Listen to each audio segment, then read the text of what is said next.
1 kilo 60 ரூபா தான். அது பிறகு இங்கே கருவாடு, பட்டுப்படவு, இந்த மளிகை பொருட்கள், இந்த சோப், இந்த வீட்டு உபகரண பொருட்கள்லாம் இங்கே விற்பனை ஆகிட்டு இருக்குது. அனைவரும் ஒவ்வொரு கடையில் ஒரு 100 ரூபாயாவது நம்ம ஆளுங்கிற வியாபாரம்.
ஒரு ஸ்கிராட்ச் கூட இல்லாம அதுல உள்ள தூசு குப்பைலாம் இருக்கு.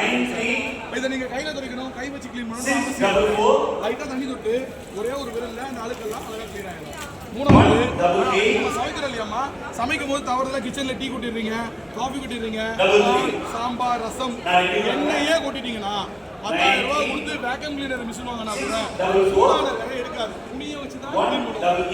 இந்த மாவுல சூடான எதுவாக இருந்தாலும் புளியும் போது கரையை வெளியே வரும். நீங்க கேட்கலாம், அப்படி எண்ணெயில வச்சா கேட்கலாம். ஏன் அப்படின்னா எந்த ஒரு மாவும் சூடான கரை எடுக்காது. இதுல கிச்சனுக்காக வாங்குறோம், சோப் ஆயில் நேரடியாக போட்டுக்கோங்க. வாங்குறேன் அப்படின்னா ஒரு நாளைக்கு 1500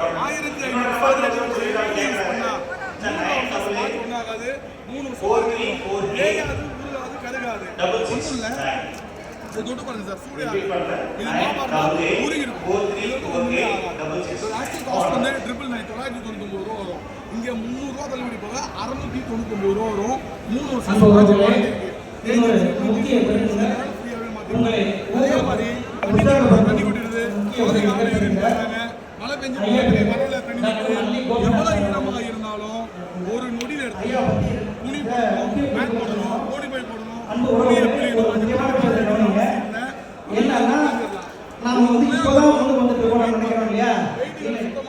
ஐயா அவர்கள் 2ஆம் தலைமுறை வெற்றியாளர். ஐயாவுடைய அப்பா பேரு திரு நல்லி ராமநாதன் அவர்கள். நம்முடைய சமுதாயத்திலே சென்னை பகுதியில் அவரை தெரியாமல் யாருமே இருக்க மாட்டாங்க. ஐயா வந்து ஒரு பள்ளியுடைய தலைமை ஆசிரியராக இருந்தார். அவருடைய குழந்தைகள் அத்தனை பேரையும் ஒரு டாக்டர் ஆகினார். நம்ம சமூகத்தில் அவர் எவ்வளோ ஒரு முக்கியமான ரோல் யாருக்குமே தெரியாது. இவன் அவங்களுக்கே ஞாபகம் இருக்குமான்னு தெரியல. ஒரு முறை முதல் முறையாக பாமக தேர்தல் இருந்தப்ப பண்டூட்டி ராமலிங்கம் சட்டமன்ற உறுப்பினரானார். அப்போ அந்த தாமரை கணின ஒரு சமூக விரோதி பண்டூட்டியை அடிச்சிடலாம். இந்த செய்தி வந்து காட்டுத்தீ மாதிரி பரவி ஊரே எரியுது. அப்போ டாக்டர் ஐயா என்ன பண்ணார், ஒன்றில் நேராக திருவள்ளிக்கணிக்கு வந்துட்டார். இவங்க அப்பா தகப்பனா இருக்கு, எந்த விஷயத்தையும் சொல்லலை.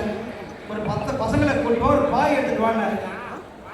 அப்புறம் திருவள்ளிக்கணி போலீஸ் அந்த பாயை வச்சு அப்படியே உணவு